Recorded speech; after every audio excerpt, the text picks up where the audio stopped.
It is time.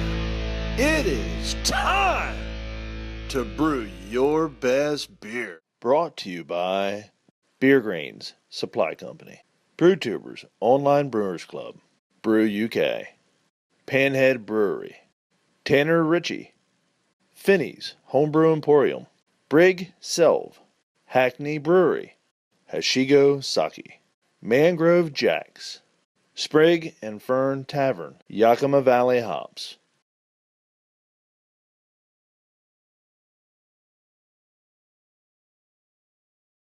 Clements Homebrew coming at you with a 2014 SJPORR Challenge beer review. Today we have the BE087US. All right, this one is a pale ale. It is 6.4%. We don't know much more than that, but the YouTube channel is that of ThatOneGuyBrewing. I haven't been able to find his channel, but I'll keep hunting for it. So we're gonna try this one. I'll tell you right away, there was a nice hiss on this when I opened it up. And even as I pour, and hopefully you can see, there's some beautiful bubbles rising up. Okay, see just a little bit of sediment, so we'll stop right there, because it was actually pouring pretty clear up to that point. And so I did get a little bit of sediment in there, but it's a really pretty beer for sure.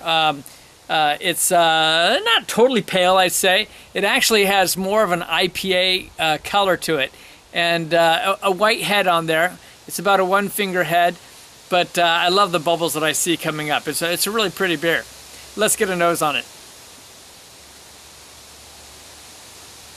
Yeah, it has a nice pale malt aroma. I get a hint of some hops. Nothing just jumped right at me. So I'm going to take a little time with this, and I'll come right back. All right, I took a little bit more of a whiff, gave it a slight swirl. It's a pretty full glass, but it did build a head back on it. I've loved the bubbles coming up the side. It's a little dark for a pale, but more of an amber in color. But it's still a really pleasing looking beer. The aroma was of a malt sweetness with a hint of caramel. And then it was interesting, afterwards I took a look and I actually did find the ingredients on this. It's 2-row pale malt and Crystal 20 malt, so that's a pretty light caramel on there, but I did get a whiff of that. And it also has Magnum and Chinook, and I did pick up some of the hops, but honestly I couldn't quite pull out exactly what fruits or anything as far as the hop characters, but it's definitely present, so we're gonna get a taste on this.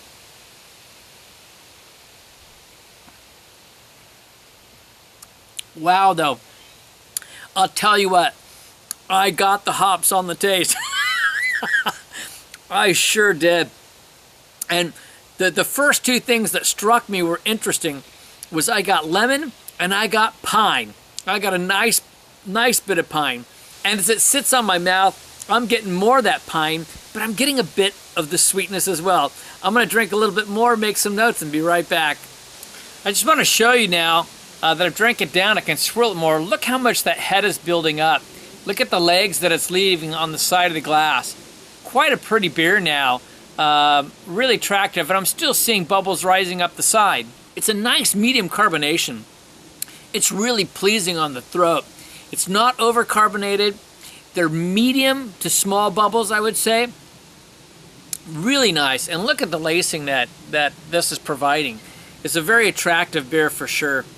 I detect maybe a slight off flavor on the bitterness. I'm not going to say for sure what that is.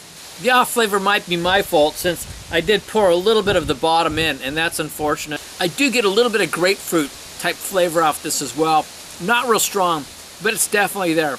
This is a wonderful beer. I think that this would greatly benefit from using something for finings, like one of the gelatins that could collect up the remnants of the yeast, pull them down, and further clear up this beer. I think that'd be a real big benefit. But a fun beer nonetheless from BE087US. I will see you in the next 2014 SJPORR Challenge beer review.